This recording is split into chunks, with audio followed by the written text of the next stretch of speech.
G'day guys, thanks for joining me. Today I'm going to do a little bit of maintenance on the mower. It's due for an oil change, and I've also got to replace a spring on for the drive. It's a self-propelled mower. Give it a clean up underneath the deck, and I'm going to remove the blades and replace all the bolts for the blades and the little spring washers, as well as I'll give the blades a bit of a sharpen and then reinstall them with some anti-seize and a general cleanup. And we'll check the air cleaner and then put some new oil in it, and should be right for a bit more work. So let's get into it. Right, to do the oil change, I basically remove the oil dipstick.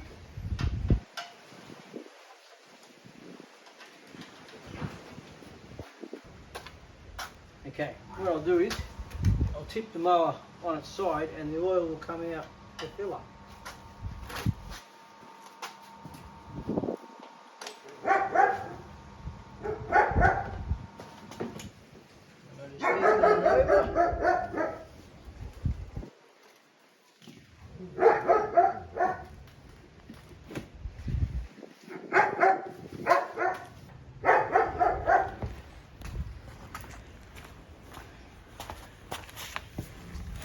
And you see there's the oil draining out into the pan, and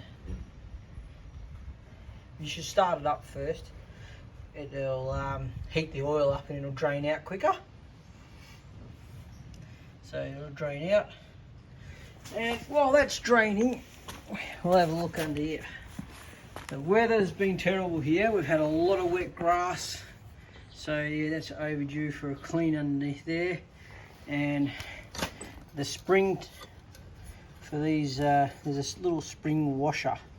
It's not a split spring washer, it's actually a flat thin washer that's curved, and when it compresses it has a spring tension, and it gives this a bit of so they're very loose. They should have a little bit of tension on them so that when they stop, they don't flick back and actually come back over like that and jam up. So they've been needing to replace for a little while, and I finally got the parts for that.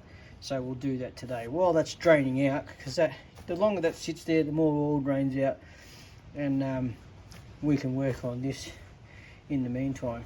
So basically, you undo this bolt, and this whole plate rotary assembly comes off, and then we can access the bolts to remove these blades and swap all them over on the bench. So I'll get the tools I need, and we'll come back and get that off. Okay, now this takes a 13mm,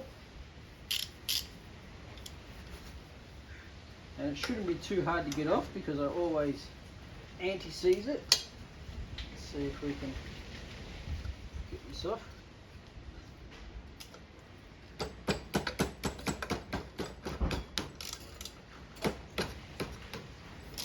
Okay.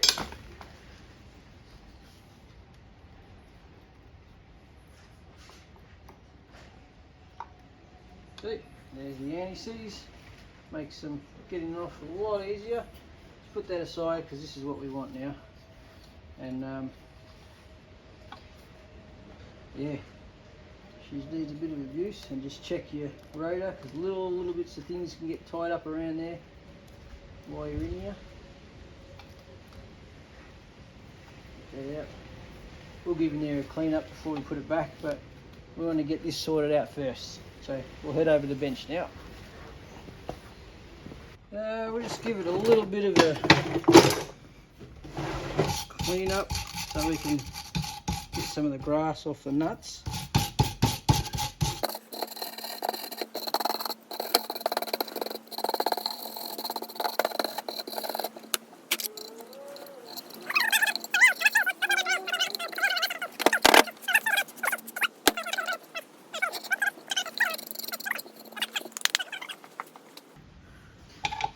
There she is.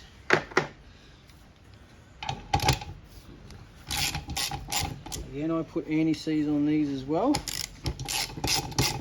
because they're in moisture and they're in everything spinning around under that mower.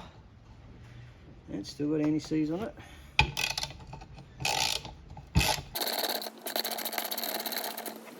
These are going to get replaced. They've been on here for a while, these. So the nuts and the bolts, replacing the whole lot. I'm going to reuse the blades. They've still got plenty of life on them. So you can see that washer there, how it's completely flat. That should be like a bit dished, but it's just, yeah, it's just washed, worn out. And even these comes with some new ones of those. And look, they've been worn down as well. So yeah, every now and then, I've had this mower for, I think, about 12 years. So, and this is not the original. This is, well, this rotor assembly is, but their blades and all this have been changed many times in that time.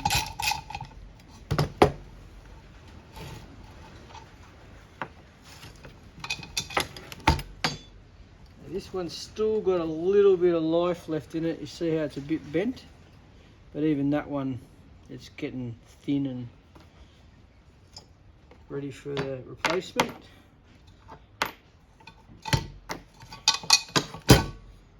That one's broken, that's why it's fueling and flopping around. And that one's almost completely flat. So there we go. And you can see the blade's got all chips in them from hitting bits of concrete, rocks, you name it. But you can see the remnants of where I've sharpened it before. You get a lot of life out of these blades, and you don't need to put a super sharp edge, but yeah, you can just sharpen them up and they'll cut great again. So this one's taken a real nice hit, and we'll just sort of grind that flat. Just to check that there's not too many. Sometimes they you buckle the blade a bit and you might need to bit of panel beating to flatten it back out again, but they're not in too bad nick. We'll clean up the ends a little bit. You've got to take care, a bit of a look around this area where they're held on, because if they start to corrode too much, that's sort of time to change them, because if they break, they're going to send the blade flying. But they're not too bad, still got a bit of life left in them.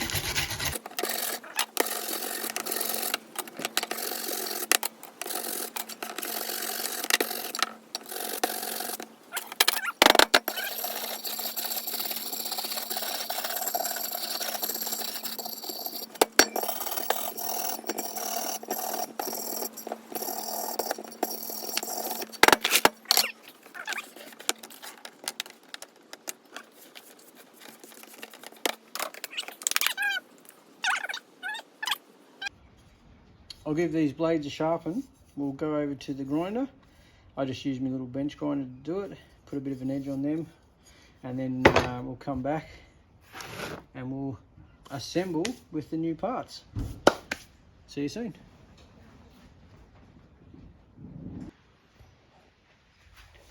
All right, here we are at the grinder. It's in a temporary location at the moment. Still trying to mount that swivel pedestal that I made out of being a little busy. So switch her on just slightly. Put your safety glasses on.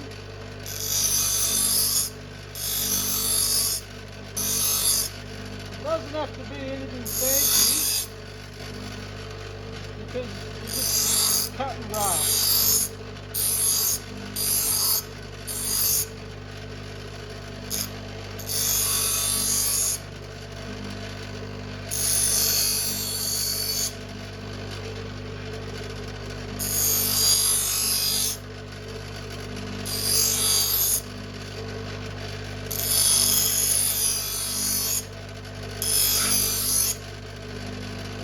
to go all the way up here because cut the edges down here.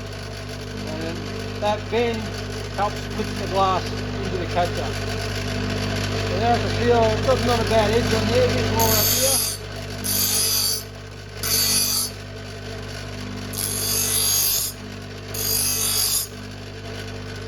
I don't know if you can see.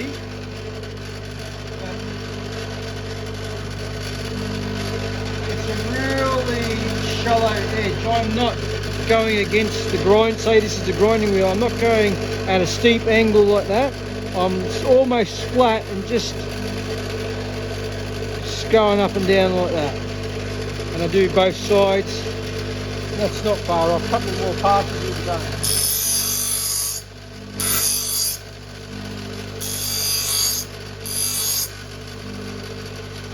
Just want to keep going until I get all the notches out. I don't need to straighten all that out, but I need, well, you don't even need all of it. Just where it's been really hit hard on something solid and dinted in. I want to actually get an edge back on there again. So that's what I'm just trying to do.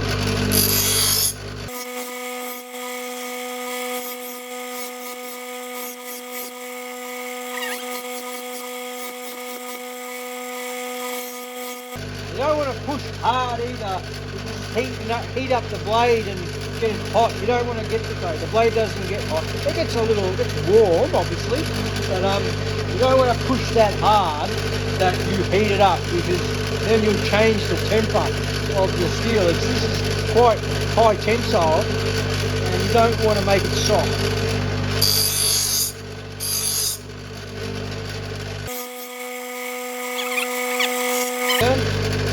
See, most of the chunks are gone now. I'm just going to put an edge on that wedge a bit more.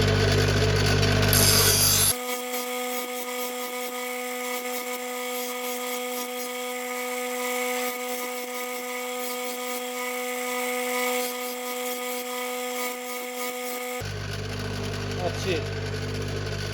Okay.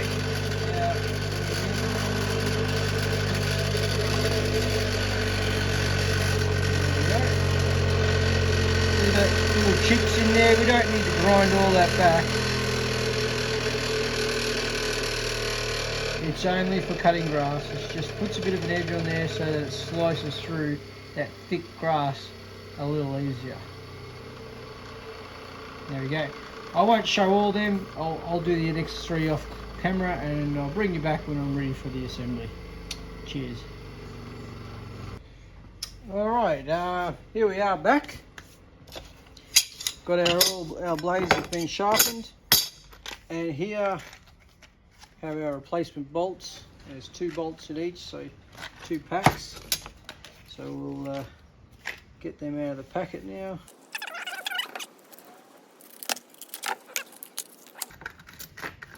In each one we get 2 bolts, 2 nuts. They're nylon lock nuts, so the vibration. And these are what the washers should look like. See how they're kicked up? And that's what gives them the spring and keeps the tension on the blade so it can move, but it won't flick back so far on itself. Keeps a bit of tension on the blade. And our 2 backing washers. Okay, now that's an old one. These normally go straight in through here.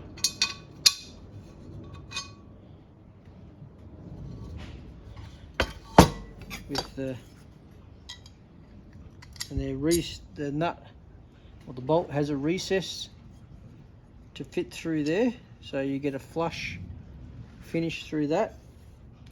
So that will come in from the bottom, but you also have your washer on top of that to give you your spring tension. And there's also half of the, or maybe not, I wouldn't say half, maybe not even like around a quarter of the bolt has been removed flat. And you'll notice that the hole in there has a flat section. That's so the bolt won't rotate on there. Well, it's got a minimal rotation in there. Now, it doesn't do much, but because there's so much moisture in that around, I like to put a bit of anti-seize on the washer. It helps to preserve it so it doesn't rust out so as quick. Just a touch on there, and then on there like that, and we chuck some on the threads there because I don't want them rusting up. It'll rust up above, but inside there, the nut, it won't be, so it'll come off flu. And even on where these sit, I put some on there. It doesn't hurt. Now, I don't think it matters which way they face. And then your nut goes on top there.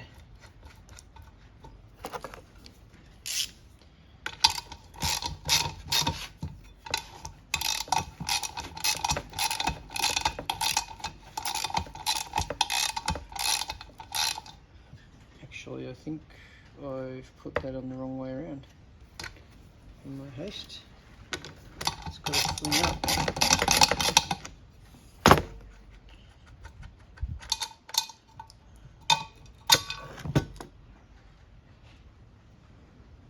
So that goes that way.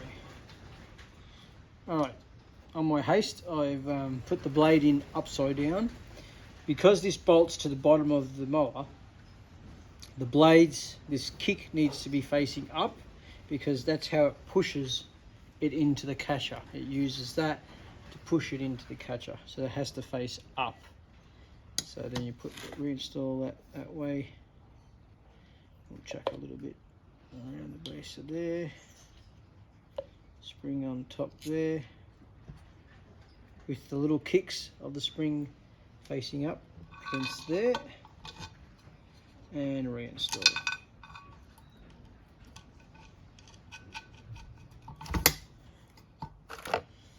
Okay.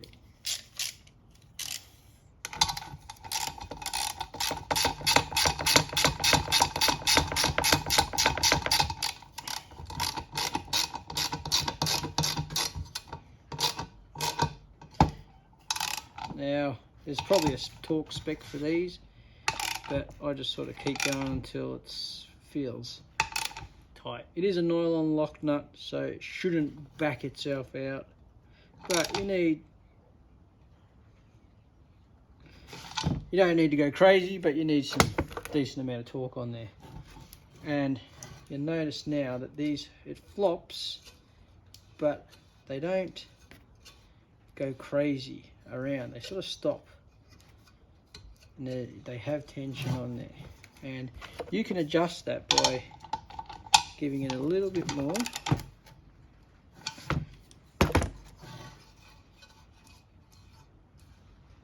If it's way too loose, it's because you haven't compressed the spring in there enough. But you don't want to go crazy either. You just don't want to sort of backing onto itself too much. And that's a lot better. All right, your next one, blade facing up. Chuck that in through there.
check you've got enough on all your bolts.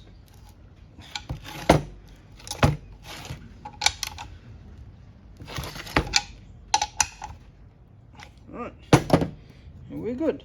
That's done.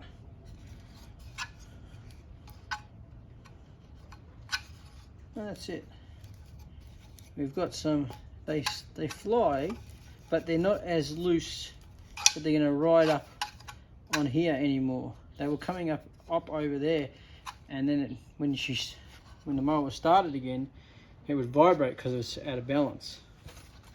So we'll just clean off this old anti-seize there and apply some fresh one just before we put it on.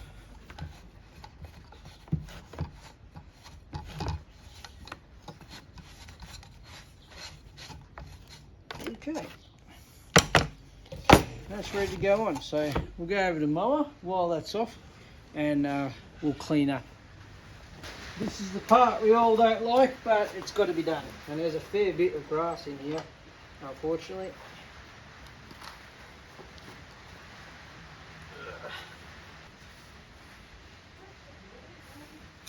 Yeah, so there's a fair bit here.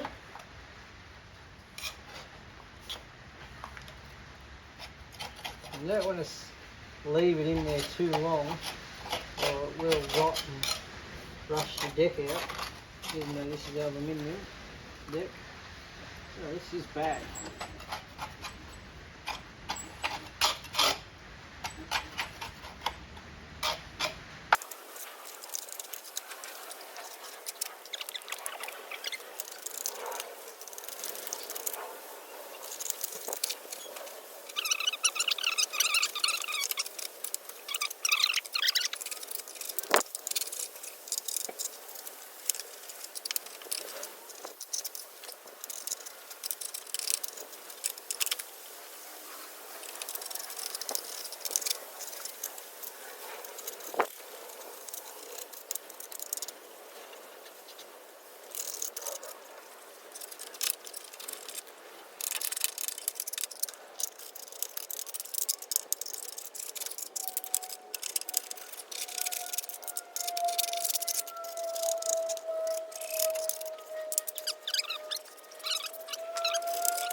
I think that'll do it now. Alright, I'll clean this mess up, then I'll come back and we'll fit it on. Back soon.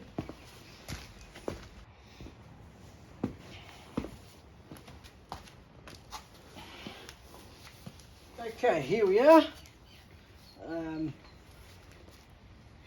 I'll just give this a bit of a wipe just to clean up any debris that up from when I was cleaning it, and also to get the old anti-seize off there, ready for some fresh one. Just get this bit of a wipe out. That's it. There we are. Okay. Right, so bring our rotating assembly in, and we'll give our watch a bit of a wipe too. Give the bolt a bit of a clean up as well. Okay. Put a bit of anti-seize. You want to check and inspect with these. This is obviously your output shaft from the motor. That's what spins and that drives this rotating assembly.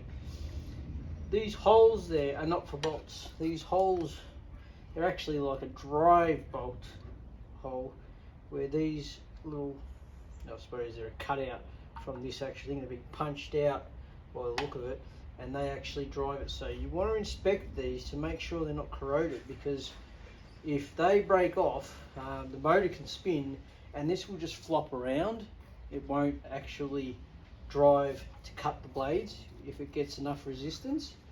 So check your condition of them, make sure they're okay, because if they're no good, you have to replace this. and they locate into those holes. And again, put a little bit.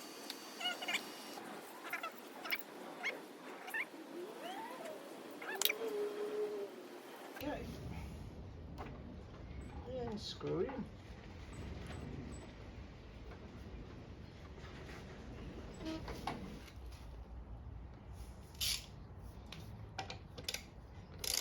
Do it up. And again, you don't have to do it up like no tomorrow. Just firmly, because you don't want it backing out.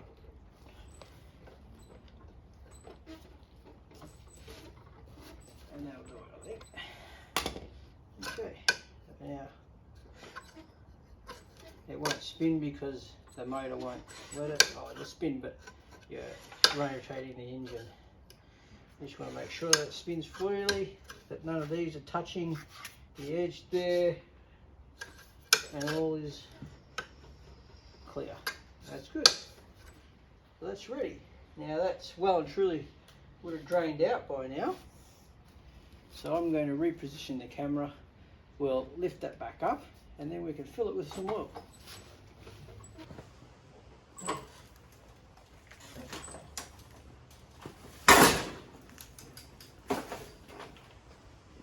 Okay. Now, as you might realise, that oil's a bit dirty. It's definitely time for a change. So we'll get rid of that, and we'll fill this up with some nice new fresh oil. Okay, this is what I use. It's a motorcycle oil, Penrite motorcycle 4-stroke 10 to 30. It's a semi-synthetic. This stuff is terrific. I run this in all my small engines, my whippersnipper, mower, blower vac. I even run it in my my road bike, which I use on the track. Okay, this is the oil that I use. It's a Penrite motorcycle 4-stroke 10 to 30, and as you can see on the picture there, it's good for motorbikes. Well, it says MC because it's for motorcycles, but I use, it's a semi-synthetic, and I use it in my mower, my whippersnipper, my blower vac, because they're all 4 strokes. All my small engines I use this.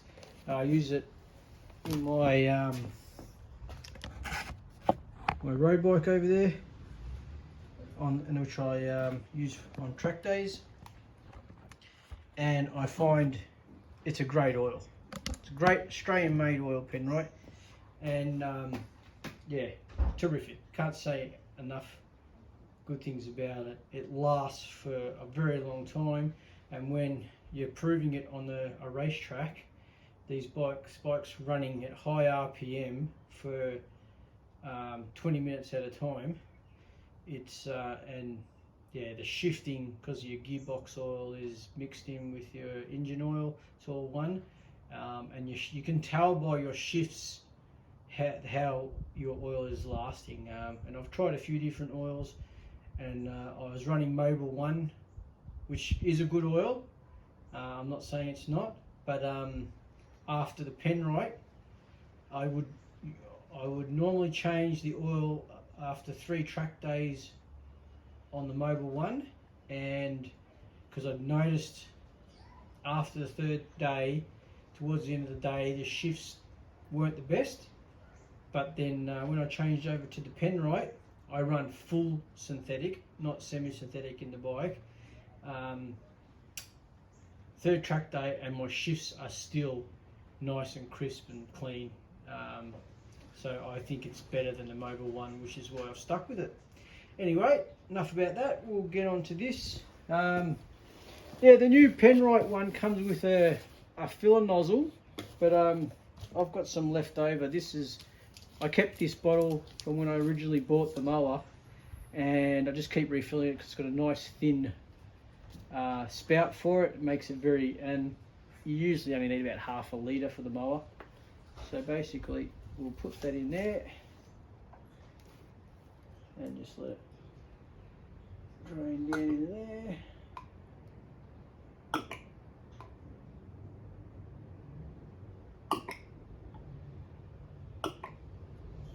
Now, and about 800 in there. Now I've got around the 600, so I need a little bit more.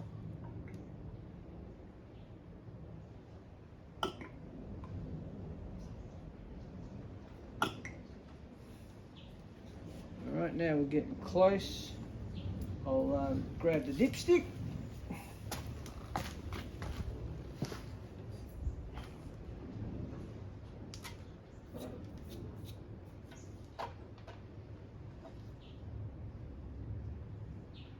And we're very, very close. Just clean that off.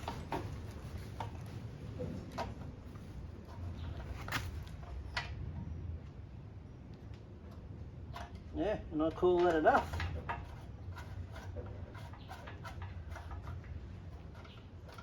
Okay. Dust off. Okay.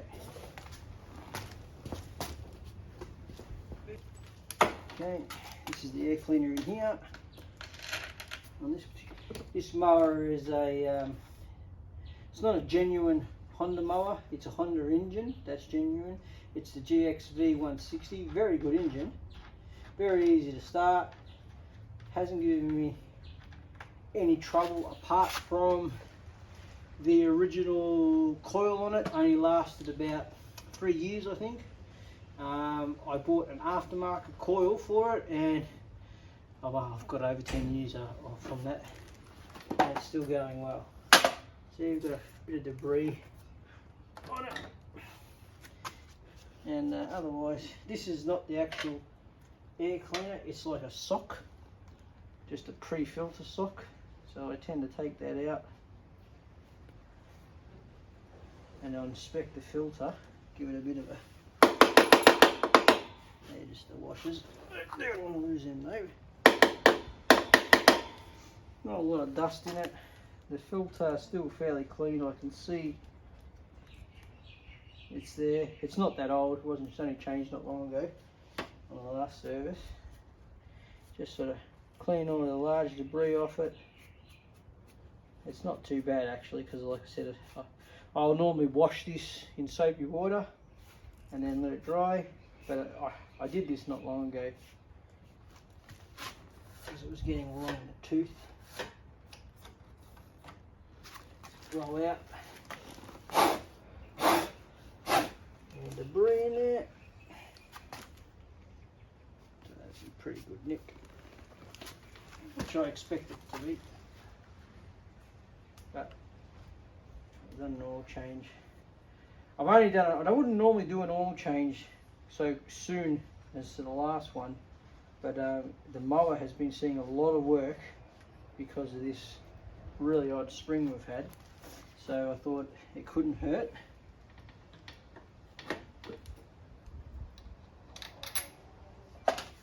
And I was giving I gave the whippersnipper an oil change, and I just brought recently a new whippersnipper which needed oil anyway, so everything was going to be out clean.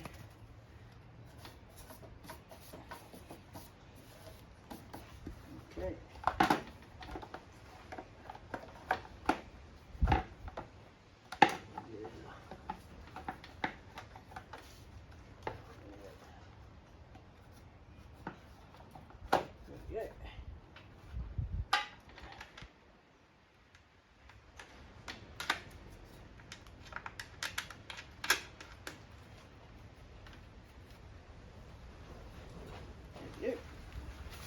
Alright, and now I'll do this spring. I'll show you what I'm talking about. It's broken the end off once. This spring here is the one I'm talking about. Can't really see from there. There we go. See how it's been stretched out. That's because I think wasn't that end. This end broke once, and this end broke another. Well, originally it was this end, and then recently this end broke off. So I just bent around another part of it and stretched this string out a little bit more. I think originally it was right up to here, and it had a piece that came off of there, but yeah, it's been stretched out more than once, and I'm on the absolute limit of the adjustment for the cable, because once you make this, if that's too short, when you pull the lever, it just has with not enough adjustment here, it can't disengage the clutch, or it's really tight because you're trying to pull it too tight, because if you run out of adjustment. So I'm right on the board. I have no more adjustment on that, so it's time to change this spring. I've got a spare one, so we'll get that off, and then we'll put a new one in, readjust this and test that it's working fine. No problem. We'll set you up. I'll get some tools together and we'll get into that part of it. Okay, first things first, we've got to create some slack so we can get the spring off. Now you can't see the one behind there probably, but this is basically the same setup. See how there's got a 2 nut setup there. Basically back this nut off, and the front one a little bit. That little cap's just hiding the thread there. Back that off, back this one off, and that will slip out and give us the slack we need to then remove the spring. So we'll just, that's it, we're off. And so now that can simply off there, and your spring's off. Okay, so now that's how to stay. And it's time for a new one. So let's grab the new one.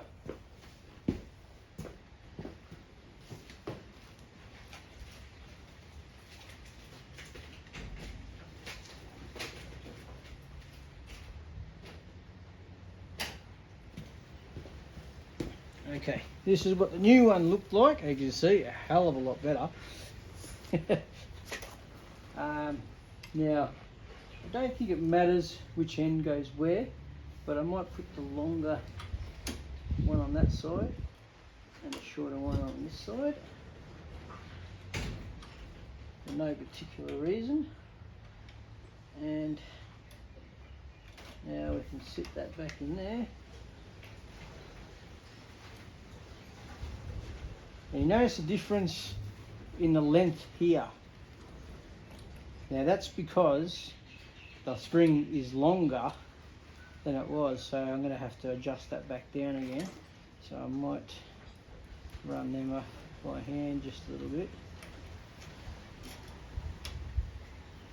And now do it up a little bit more.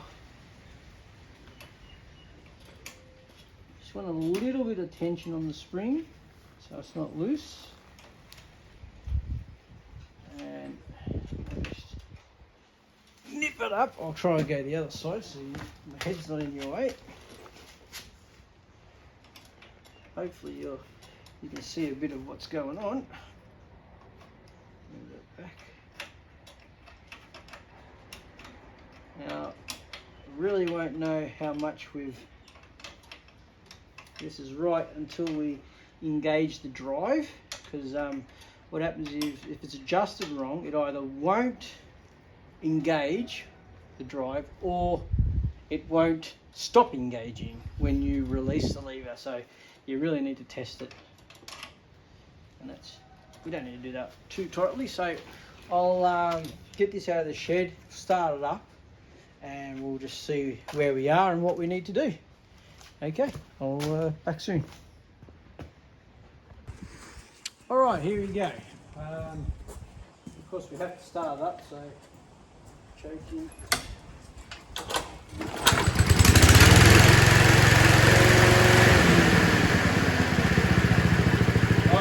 Hasn't taken off, so I'm engaging. Now disengaging. So you don't require any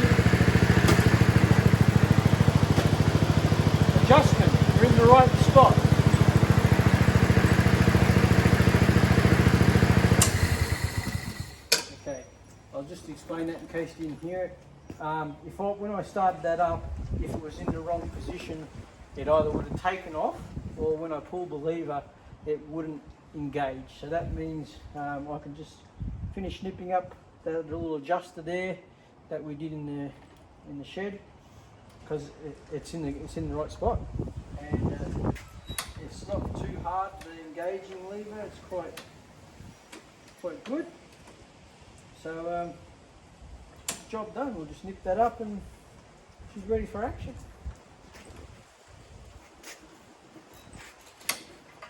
Might need the choke.